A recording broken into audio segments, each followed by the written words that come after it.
Hey runners, I'm Laura and today I've been testing the Saucony Guide 15.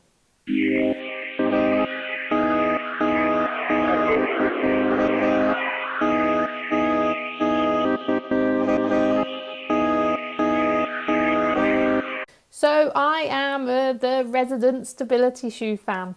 I hadn't, however, till today ever run in the Saucony Guide any of the previous incarnations. I've run in the Ride, not the Guide. The Ride, not the same shoe. We know that. So the Guide I've been running in today. Usually when I go out for a first shoe test, I don't go very far. It's like 3 or 4 miles, just in case anything terrible is happening with a shoe, and I can just stop quite soon. But today that didn't happen. I went out. I had 2 miles to parkrun, did the parkrun, 2 miles home. So 7 miles of running. Quite a risk for me in a new shoe, but I did it, and spoiler. Nothing bad happened to my feet. It was all okay. So I set off, and immediately it's noticeable that you're in a stability shoe. It is there. It's kind of guiding your feet. How many times am I going to say guide in this review? Let's see. So it is guiding your feet. You can feel it. I noticed it particularly around the heel. It was controlling my foot a little bit as I was running along, which took about a mile to get used to that feeling. It's quite snug round your heel, right, round your heel, round the sides of the heel. On my left foot, it was particularly snug in that first mile, and I did think, oh, have I made an error here in jumping in for 7 miles? And I thought, oh, am I gonna get blisters? I didn't. It was fine, but it was noticeably around my foot.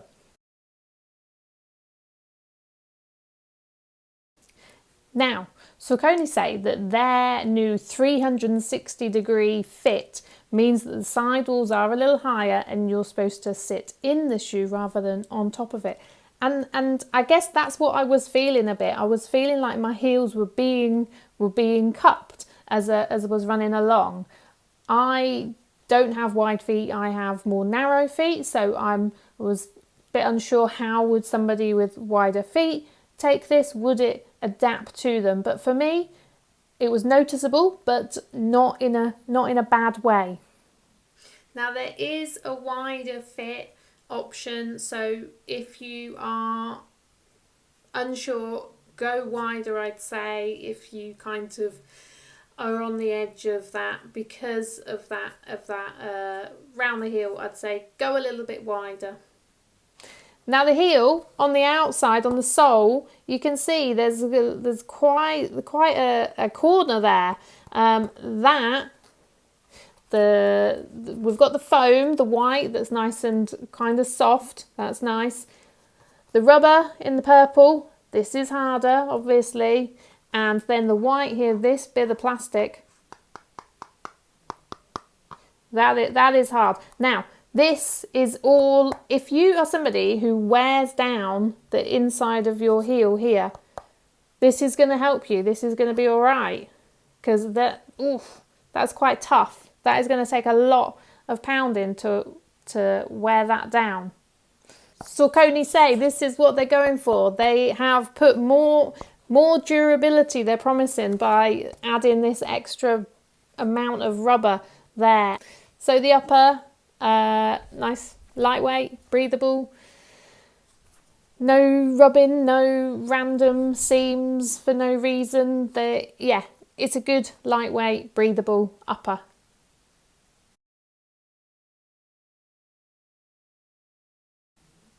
So that angular bit of the heel, combined with the kind of the cupping of it, adds to that feeling when I was running along of my foot being controlled at the back there. So if you're somebody that doesn't like that feeling, then maybe it's not for you. But I'm guessing that if you are wanting a stability shoe, you do want a little bit of that. So you know that you're getting it basically when you're running along. You can feel that happening. So for all this stability going on, and for all the foam here, it's not a small sole. It is surprisingly light. When I picked it out of the box that first time, I was a little bit surprised that it wasn't heavier. It's got a nice heel to toe feel when you're running. That was nice. You wouldn't necessarily expect that from now it's controlling the lateral movement, that the heel to toe would be quite smooth. It is. It is. Now, the park run that I did, nice and flat, but there is a bridge that you have to go over that's a bit of a lump. So it's fairly short, but it is steep. So I was interested in, you go over this twice, I was interested in how it would feel going down the lump.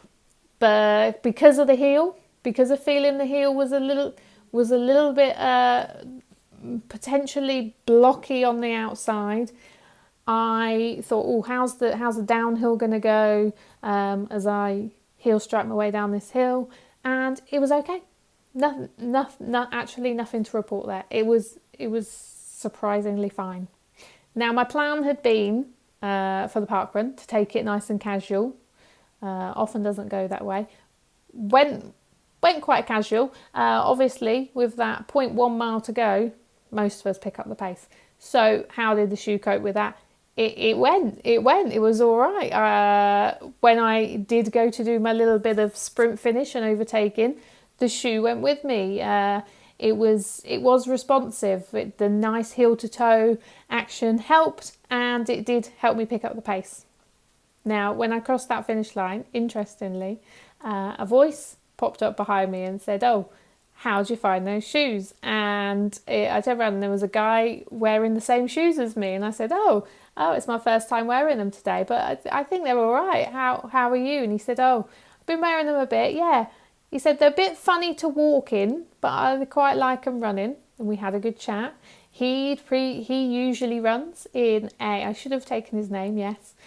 He usually runs in a Brooks Ghost, had moved over to these, and he said, "Oh, I've taken 2 minutes off of my parkrun time these past few weeks." Now, we don't know that it's because of these shoes. However, the shoe definitely hasn't held him back, yeah? He likes them, he's a fan. I said, "How do you find the heel? They're a bit tight around the heel, are they on you?" He said, "Well, I quite like that. I quite like that feel." So there you go, from me and from a random man at the parkrun. He said it's fine. I said it was fine, but it might not be a feel for everyone.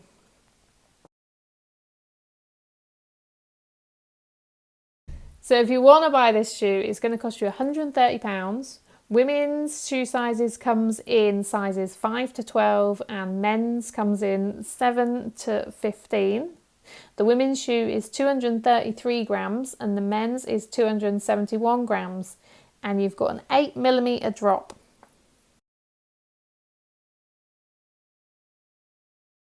So in summary, it's a good stability shoe for stability shoe fans. So if you like that control, then you're gonna like this. If you don't like that feeling of your shoe doing a job of controlling your foot a little bit, then probably not for you.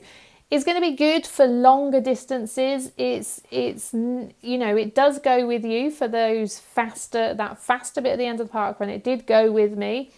I'm not going to be racing a park run PB attempt in it, but it's good for long distances. I think it'd be a good general training shoe over longer distances. If you're training for a marathon and you are someone that wants that bit of extra support, stability, then it's a good option. And £130, not bad.